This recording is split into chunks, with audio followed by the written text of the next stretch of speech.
The date is set, the ultimatum has been delivered, and the weapon of choice is not a missile, but a tariff. In what historians and diplomats are already calling one of the most extraordinary escalations in modern transatlantic relations, the United States has effectively held the economies of 8 European nations hostage. The demand is simple, yet unprecedented in the 21st century. Denmark must sell the autonomous territory of Greenland to the United States. If they refuse, the trade war begins. To understand the gravity of this moment, we have to look at the notification that sent shockwaves from Washington to Copenhagen and rippled through every major capital in Europe. It began, as so many geopolitical seismic shifts have in recent years, with a post on Truth Social. On a Saturday morning, President Donald Trump did not mince words. He announced a staggering 25% tariff on a specific list of European allies: Denmark, Germany, France, the United Kingdom, the Netherlands, Norway, Sweden, and Finland. The timeline is aggressive. Beginning on February 1st, a 10% tariff will be slapped on any and all goods sent from these nations to the United States. But that is merely the opening salvo. The president made it clear that come June 1st, that number climbs to 25%. And the condition for lifting these crushing economic sanctions? In the president's own words, this tariff will be due and payable until such time as a deal is reached for the complete and total purchase of Greenland. This is not a suggestion. It is not a rumor. It is an economic siege designed to redraw the map of the Arctic. But to truly grasp why we are here, standing on the precipice of a trade war that threatens to unravel NATO, we have to understand that for Donald Trump, this has become a fixation that has turned into a national security obsession. The president claims that Greenland's current status poses a threat to the United States. He has pointed to the movement of European forces, specifically troops from those 8 targeted nations who have deployed to Greenland. In his announcement, he described these movements as forces having journeyed to Greenland for purposes unknown. It was a phrase dripping with suspicion, implying a conspiracy against American interests. However, the view from Europe is radically different. According to Lars Løkke Rasmussen, Denmark's foreign minister, and echoed by leaders across the continent, these troops aren't there to threaten America. They are there because of America. They are NATO allies conducting exercises to enhance security in the Arctic, a region that has become increasingly vital for global defense. The irony is palpable. The very military exercises intended to reassure the U.S. that Europe is serious about Arctic security have been twisted into the justification for a trade war. But let's pause the ticking clock of the February deadline for a moment and look back. Why Greenland? Why now? And is this idea of buying the island truly as absurd as it sounds to modern ears? History tells us that the American eye has wandered north before. This isn't the first time Washington has looked at the massive ice-covered island and seen strategic real estate. We can go back to 1867, the same year the U.S. purchased Alaska from Russia. Secretary of State William Seward, the man who expanded America's reach into the Arctic, commissioned a report on purchasing Greenland and Iceland. The idea was planted then. The North American continent needed a shield. Fast forward to 1946. The dust of World War II had barely settled. The Cold War was just beginning to freeze over global relations. President Harry Truman, recognizing the immense strategic value of the island as a stepping stone between Europe and North America, offered Denmark $100 million in gold for Greenland. Denmark refused. They viewed the island not as a piece of property, but as a responsibility, a land with its own people and history. For decades, the idea lay dormant. The U.S. settled for a different arrangement, the Thule Air Base. Located deep in the Arctic Circle, it became a cornerstone of U.S. ballistic missile defense. We didn't own the land, but we were allowed to guard the gate. But in the mind of Donald Trump, leasing is for tenants. Ownership is for closers. This fixation isn't new to his current term. It has been bubbling under the surface, a long-standing interest to acquire the territory one way or the other. But what has changed, and what has terrified diplomats, is the method. We have moved from diplomatic inquiries to what the French president is essentially calling blackmail. The reaction from Europe has been a mixture of disbelief, solidarity, and unusually blunt anger. For months, European leaders have walked on eggshells, treading carefully to avoid triggering the volatile temper of the U.S. president. But this ultimatum seems to have shattered that caution. The response was immediate and unified. Rasmus Jarlov, the conservative chair of Denmark's Defense Committee, issued a statement that will likely go down in Danish history. He said, "Every insult, threat, tariff, and lie that we receive strengthens our resolve. The answer from Denmark and Greenland is final. We will never hand over Greenland." But he added a chilling postscript, a prayer that speaks to the vulnerability of small nations. We pray that our true allies will stand with us because we are going to need it. And stand with them they have. The list of nations targeted by the tariffs is not random. It is a roll call of the countries that sent troops to defend the sovereignty of the Arctic.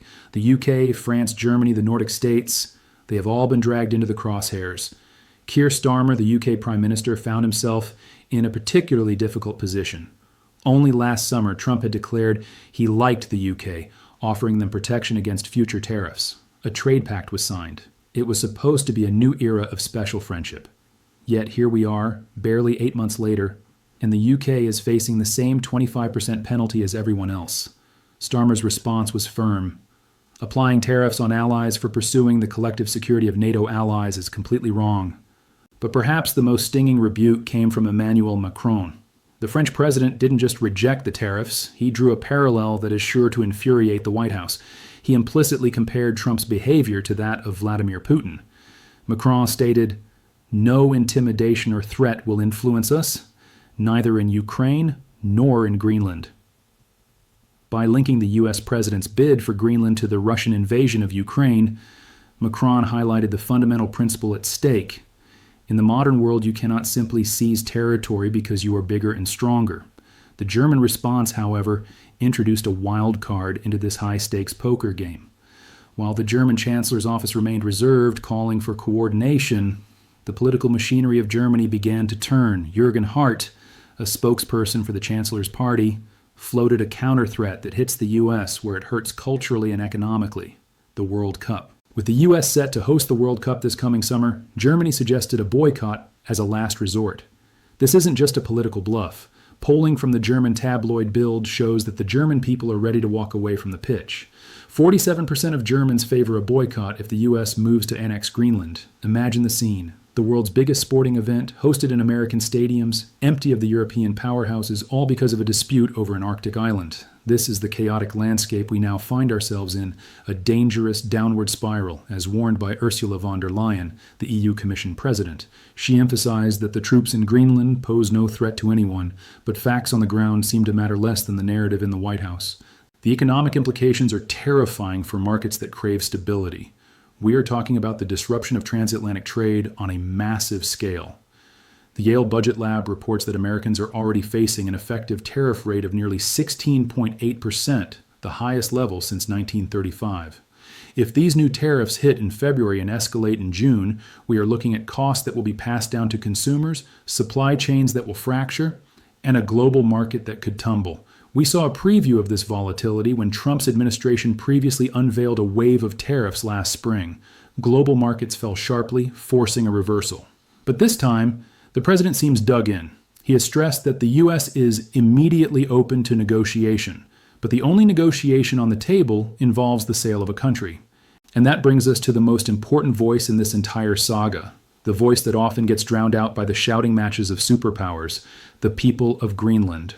While presidents and prime ministers trade barbs on social media, the people of Nuuk, the capital of Greenland, took to the snow-covered streets. This wasn't a gathering of diplomats. This was a gathering of families. In freezing temperatures, thousands marched. They waved the Greenlandic flag, a symbol of their autonomy, their culture, and their home. The chants were clear: Greenland is not for sale. Among the crowd was Malek Dollerup Scheibel, a 21-year-old Greenlander. When he heard the news of the tariff threat, his reaction wasn't one of complex geopolitical analysis, but of human heartbreak. "I thought this day couldn't get any worse, but it just did," he said. "It just shows he has no remorse for any kind of human being now." We see Marie Peterson, a mother marching with her 9-year-old daughter, Alaska. Alaska held a sign she made herself. At 9 years old, she is learning about NATO in school, learning that alliances are supposed to protect you from bullies. Her mother brought her to the rally to teach her a lesson that no child should have to learn so young, that sometimes you have to shout to be heard by the giants of the world. "We want to keep our own country and our own culture and our family safe," Marie said. This is the human reality behind the 25% figure. It is about a people who, despite being a territory of the Kingdom of Denmark, have their own parliament, their own language, and their own identity. They are not a real estate listing. The sheer unity of the European response is something to behold. From the Trump whisperer, Finland's President Alexander Stubb, who once bonded with Trump over golf, to the staunch defenders in Sweden and Norway, the message is identical. We will not be blackmailed. Sweden's Prime Minister Ulf Kristersson put it bluntly, we will not let ourselves be blackmailed. Norway's Jonas Gahr Støre echoed him, threats have no place among allies. Even staunch Eurosceptics are turning their backs on Washington. Nigel Farage, the leader of Reform UK and usually one of Trump's biggest international cheerleaders, openly broke ranks. We don't always agree with the U.S. government, and in this case, we certainly don't, Farage wrote. These tariffs will hurt us. When you have lost Nigel Farage on a Trump policy, you know the diplomatic isolation is severe.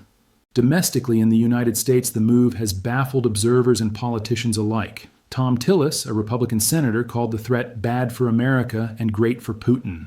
He pointed out the strategic absurdity of the situation. Fighting with NATO allies only serves the interests of adversaries who want to see the alliance divided. And yet the administration presses on. This aggressive trade strategy is not an isolated incident. We have seen it work before, or at least seen it yield results. Just days into his second term, Trump threatened steep duties on Colombia, forcing them to accept military aircraft carrying deported migrants. He views tariffs as the ultimate lever, a tool that can bend sovereign nations to his will. But Greenland is not Colombia, and the European Union is a different beast entirely. The EU stands in full solidarity with Denmark. They are talking about a coordinated response. Germany is taking note and planning appropriate responses. The machinery of a trade war is being oiled and primed. The irony of the timing cannot be overstated. We are in a period where Western unity is paramount. The Arctic is melting, opening up new shipping lanes and resource opportunities, making it a new frontier for competition with Russia and China. The West needs a unified front in the High North.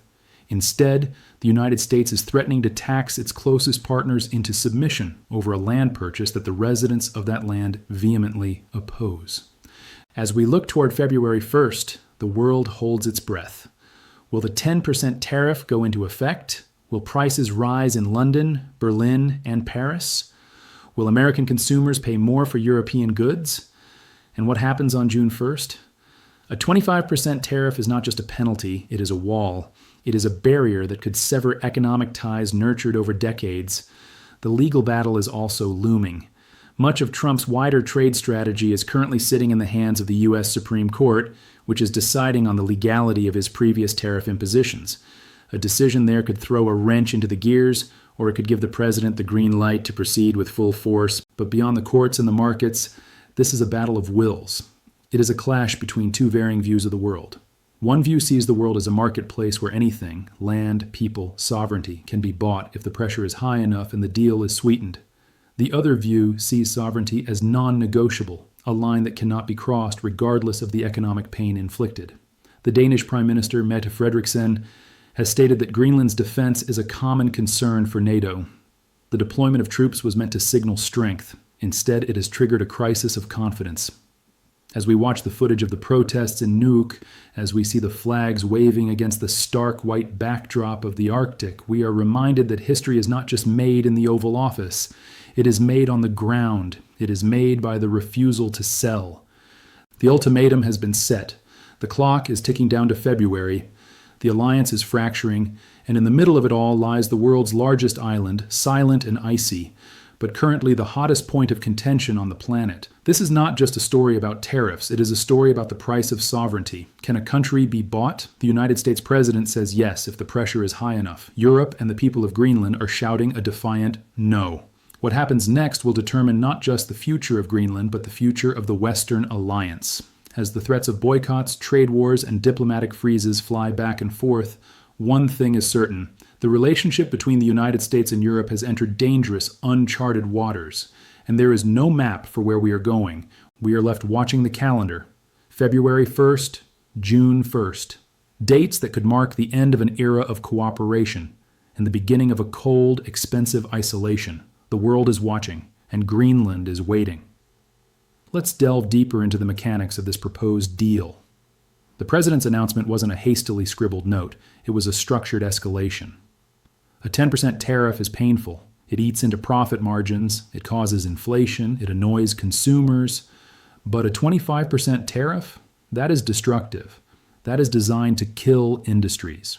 For countries like Germany, whose economy relies heavily on exports, or the UK, struggling to find its footing post-Brexit, a 25% levy on any and all goods is an economic catastrophe. Think about the products: German cars, French wines, Italian fashion, British machinery, Dutch electronics. The flow of these goods across the Atlantic is the lifeblood of the global economy. To dam that river is to risk a flood that drowns everyone, and for what? The president cites national security. He claims the forces from 8 European nations are up to something. But let's look at the reality of the Arctic. It is a vast, difficult terrain. Monitoring it requires cooperation. The GIU Key Gap, Greenland, Iceland, UK, is a naval choke point essential for tracking Russian submarines. By alienating the very nations that help patrol that gap, the U.S. risks blinding itself in the north. Senator Mark Kelly, a former Navy pilot, put it succinctly when he said, "Troops from European countries are arriving in Greenland to defend the territory from us. Let that sink in." That is the absurdity of the moment. Allies are deploying to protect an ally from the leader of the alliance. The psychological impact on Europe cannot be overstated. For decades, the U.S. was the guarantor of security. Now it is viewed by many in these capitals as a source of instability. The trust, that is the currency of diplomacy, has been devalued faster than any currency in a crash. When French President Macron invokes the name of Putin in the same breath as Trump, he is signaling that Europe is preparing to go it alone. If the U.S. behaves like an adversary, it will be treated like one. The European Union has developed an anti-coercion instrument, a trade weapon of its own, designed specifically for situations like this. We could see retaliatory tariffs. We could see U.S. tech giants targeted in Europe. We could see a trade war that spans the globe. And consider the World Cup. It sounds trivial compared to troop movements, but sport is the soft power of the world. A World Cup in the U.S., boycotted by the reigning champions and the footballing giants of Europe, would be a humiliation. It would be a visual representation of America's isolation. Empty brackets where Germany, France, or England should be. It would turn a celebration of global unity into a monument to division. The sentiment in Germany is clear. They are not interested in playing games while their neighbor is being threatened with a hostile takeover. Jürgen Hart's suggestion of a boycott as a last resort is a warning shot. It says, we have leverage too. But let us return to the snow, to the protest in Nuuk, because that is where the moral center of this story lies. When the U.S. bought the Virgin Islands from Denmark in 1917, the locals weren't consulted in the same way. It was a different time. Imperialism was the norm. Today, the Inuit people of Greenland are watching this transaction talk with horror. They are not inventory. They have fought for decades for greater autonomy from Denmark. They have achieved self-rule. The idea that Copenhagen could simply sign a deed and hand them over to Washington is not just offensive to them. It is legally and politically impossible under current Danish and Greenlandic law. Yet the tariff threat ignores this legal reality. It operates on the logic of pure power, payable until such time as a deal is reached. It assumes that if you squeeze Denmark hard enough, they will break their own laws, betray their own principles, and sell a country. It is a gamble, a massive, high-stakes gamble. Trump is betting that European unity is fragile. He is betting that the German car manufacturers will pressure their chancellor to cave. He is betting that the UK, desperate for trade, will lobby Denmark to sell. But early signs show the opposite. The threat has hardened resolve. We will not let ourselves be blackmailed, said the Swedish Prime Minister. The answer is final, said the Danes. This is the paradox of the pressure campaign. Sometimes when you push people too hard, they don't fold. They stand up. As the deadline approaches, the diplomats will scramble. There will be phone calls, emergency summits, and back-channel negotiations. But the demand is so binary, sell the land or pay the tax, that compromise seems impossible. You cannot sell part of your sovereignty. So, the world waits for February 1st. If the tariffs hit, costs will rise. Markets will shake. And the Atlantic Ocean, which has bridged these nations for nearly a century, will feel wider than ever before. This is history happening in real time. The attempted purchase of a nation, the coercion of allies, the potential dismantling of the post-war economic order, all centered around an island of ice and rock that has suddenly become the most valuable prize on Earth. Greenland is not for sale, but the price of asking is about to get very, very high. And as the sun sets over the harbor in Nuuk, shining off the icebergs that drift slowly out to sea, the people go back to their homes. They have made their signs. They have chanted their slogans. Now they wait. They wait to see if the world's most powerful economy can force them into a new nationality, or if the collective no of a continent is enough to stop the deal of the century. The tariffs are coming, the troops are watching, and the downward spiral has begun. This has been a report on the Greenland ultimatum, a moment where geography, history, and economics collided